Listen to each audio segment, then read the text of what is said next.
Remue ménage. Remue ménage.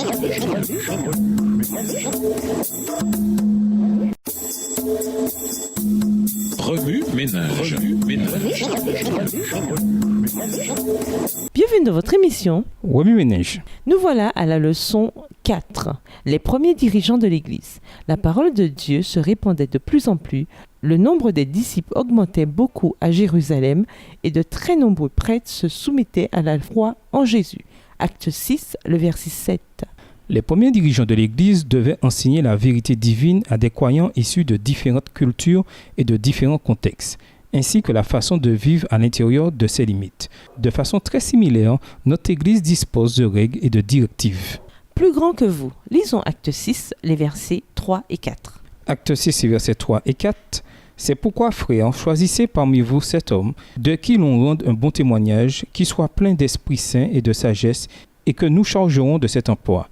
Et nous continuerons à nous appliquer à la prière et au ministère de la parole.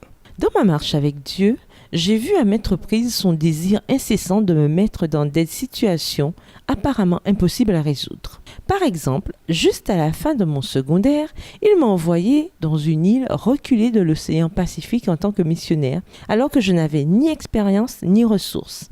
Là, dans des circonstances primitives, j'ai été en but à des défis beaucoup plus grands que moi-même. Comment vais-je parler du Christ à des gens qui ne comprennent pas un traître mot de ce que je dis ? Que faire maintenant que l'île est à court d'eau pure et de nourriture ? Comment communiquer avec le monde extérieur quand tout ce dont je dispose est une radio qui n'est pas pleinement fonctionnelle ? J'ai compris que lorsqu'on fait face à des difficultés et à des impossibilités, c'est par la confiance en Christ que l'on grandit vraiment. C'est en temps de crise que Dieu se propose de faire quelque chose de magnifique en nous et par nous. Satan déteste la vérité. Dès l'Éden, il l'a attaquée, elle et ses disciples, par la destruction et la tromperie.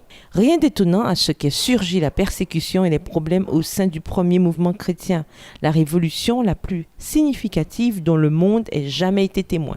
Les premiers chrétiens avaient, tout comme nous, le défi d'accomplir le mandat radical du Christ pour communiquer l'évangile de la vérité au monde.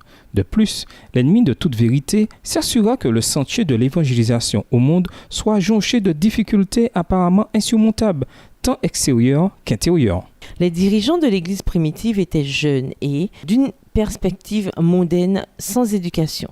Mais ils avaient appris à l'école du Christ les leçons de l'amour, de l'humilité, de l'abandon de soi et de la confiance. Et Dieu put déverser sur eux son esprit. Ceci les rendit aptes à résoudre les problèmes difficiles, à être de puissants témoins, à faire des miracles et à proclamer courageusement la vérité au cœur même des épreuves de la persécution.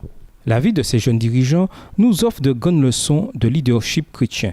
Alors qu'ils étaient en but à une mission et à des défis beaucoup plus grands qu'eux, leurs paroles et leurs actes nous révèlent aujourd'hui la clé du succès missionnaire, le bon sentier pour gérer les problèmes internes et externes de l'Église et, plus important encore, le sentier vers une vie productive, remplie de l'Esprit à la gloire de Dieu.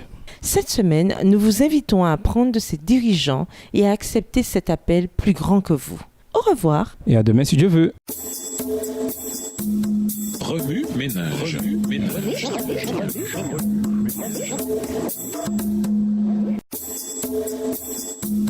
Remue ménage.